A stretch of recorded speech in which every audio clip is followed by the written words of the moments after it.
Hey guys, how are you? Today's video is going to be a little bit different. I wanted to talk a little bit about my personal experience with cholesterol and statin medication. And I'm going to start right after this.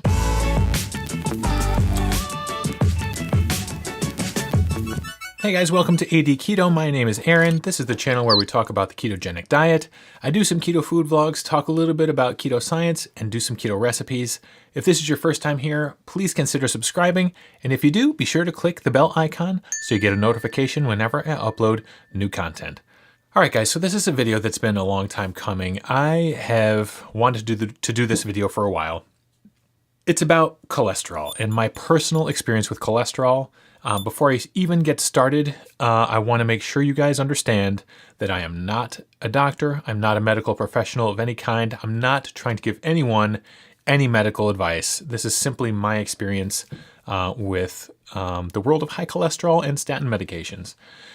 So I'm going to take you guys back a little while to about 2010 or so. I went for routine blood work. I, at this point, was at about age 35, 36, and my cholesterol came back as pretty high. It was around 300 total. And my doctor put me on atorvastatin medication, 20 milligrams. Atorvastatin is more commonly known as Lipitor. It's a very common cholesterol-lowering medication. And so I listened to my doctor and I went on this medication and I was on it for a while and my cholesterol numbers went down and my doctor was very happy. But I felt like garbage. My joints hurt and I had sort of a brain fog and I didn't even put two and two together. I didn't even think for a second that it was the atorvastatin that was giving me these side effects. I just chalked it up to me getting older and getting creakier, maybe getting a little bit more forgetful. But in doing a little bit of research, I found that these are very common side effects to statin medications in general. So I stayed on the medications just because my doctor told me to. And I was scared to go off them because I was afraid that if my cholesterol got too high, I would have a heart attack and die. So I began to exercise regularly. Even while on the statin medications, I began to run 5K races, and I actually built up my endurance and to the point where I could run a marathon. I ran and finished the 2012 Mohawk Hudson Marathon. And in training for that marathon, I felt terrible. I would go out for a long training run on the weekends, come back and need a day to recover. My body just hurt so much. And it bummed me out because I really enjoyed running.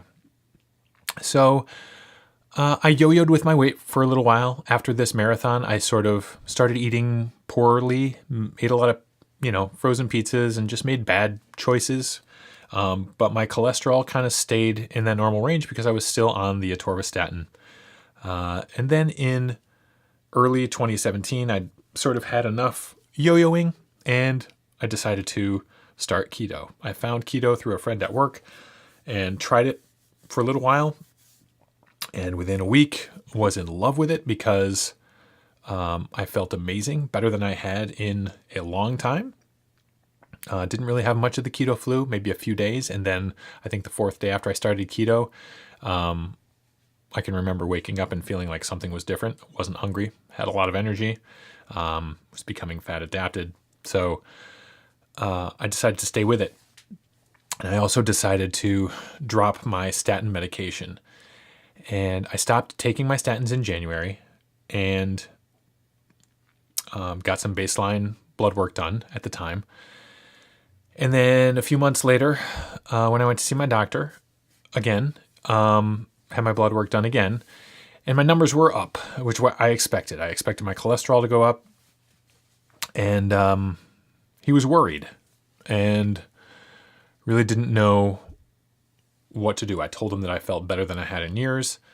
He wanted me to go back on the statin meds. I did not agree, did not go back on them. He said, let's give it a few more months and see how you're doing then. A few more months went by and I lost a grand total from January until about July. I'd lost 50 something pounds. which he was thrilled about. And at this time, when I got my lipids done, I got what's called an NMR lipid profile. And NMR stands for nuclear magnetic resonance. And what that does is, as opposed to a normal lipid panel, it measures not only your total cholesterol, but it actually breaks down your HDL, your LDL, the number of particles, the size of the particles, the consistency of the particles. It's much more information that gives you a lot clearer picture of what's going on with your lipids. And every single marker on my NMR outside of my LDL was sparkling. Best numbers I'd ever had. My triglycerides were super low. My HDL was up. All the ratios of HDL to total cholesterol looked good. HDL to triglycerides looked fantastic. The one number that was still super high, even higher, was my LDL. It was up near 300. My GP didn't really know what to make of that, so he sent me to a cardiologist. And the cardiologist ran some tests on me, did an echo, not an echocardiogram. They basically listened to my heart to test for abnormalities. Everything was cool there. They put me on a treadmill stress test and had me run. I remember I had fasted all that day and told them I was fasted, and they didn't think I would last long. And I ended up going for like 25 minutes, and every 5 minutes they would increase the pace and incline of the thing. So I ran like an idiot on that thing for a while, did well on that. And then I went for the thing that I was very excited to go for. The third test that I went for at the cardiologist's office was called a calcium scoring test. And a calcium scoring test was the granddaddy test that I wanted done because it doesn't measure for markers that may or may not be indicative of cardiovascular disease like cholesterol. It actually measures actual heart disease in your arteries, in your heart. It measures the actual calcium. And the way that it's scored is that it starts at 0 and goes all the way up to 1,000. 0 being zero risk. There's 0 calcium in your arteries and heart. 1,000 is, dear God, how are you still alive? So there's a pretty wide spectrum there. And my score came back as a 14. So I was hoping for 0, but 14 is still pretty good, all things considered. And I was very excited. But my cardiologist wanted to put me back on a statin, and I refused. So I stayed on keto and stayed off the statin meds, dropped another 10 pounds. So by the time November of 2017 rolled around, I had lost a grand total of 65 pounds. And I went back in and had some more blood work done, had an NMR profile done. Similar numbers came back, sparkling across the board, really, really fantastic numbers, except for that pesky LDL. And my GP referred me to a low-carb doctor, something that I didn't even knew existed here in Albany, in the Albany area. But I went to see this guy today. He knew what keto was. He knew what low carb was. He knew what it meant to be fat adapted. I answered a lot of the questions he had with answers that I don't think he expected to hear, because I've been doing this for 11 months. I kind of have learned a lot of things and read up on some things and knew what I was doing. We had a good conversation about keto and low carb.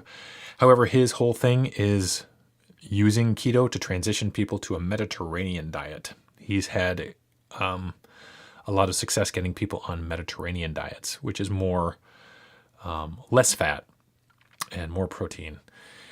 And, he gave me the line that I was dreading, that I knew I would probably hear, is that, keto is great for when you're just starting out. But as far as maintaining, it's not really something that can get maintained long term. And I know this to be false.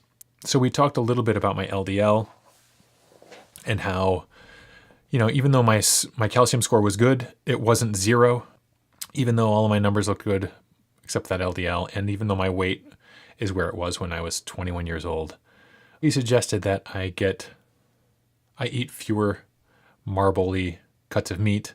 He suggested that I lower my saturated fat. When I told him that I had butter in my coffee, he looked at me as if I had 2 heads. I've been doing a lot of reading about the lipid system. I've been watching a lot of videos about lipids and cholesterol. And I'll link this right up here, but there's a video by a guy named Dave Feldman, who's not a doctor, not a medical professional. He's an engineer, and he has come at his cholesterol, which is similar to mine. He's what you call a hyper responder to the keto diet. His LDL shot up when he started keto. And he's an engineer, and he came at the problem from an engineer's perspective and basically had blood work drawn every day for I think a month or 2 months, and tracked what he ate over that course of time and found some startling and amazing results, and basically concluded that the lipid system is so dynamic and changeable that to base anything on such a changeable system is crazy town. So I'll link it up here again. You should check out Dave Feldman. There's a couple presentations that just kind of blew my mind on YouTube. And so that's where I am these days. I am continuing keto. I'm in maintenance. I'm not going back on statins, despite the pressure from every medical professional in my life to go back on them. I'm not going on them, both for personal reasons, the reasons that I've said before, that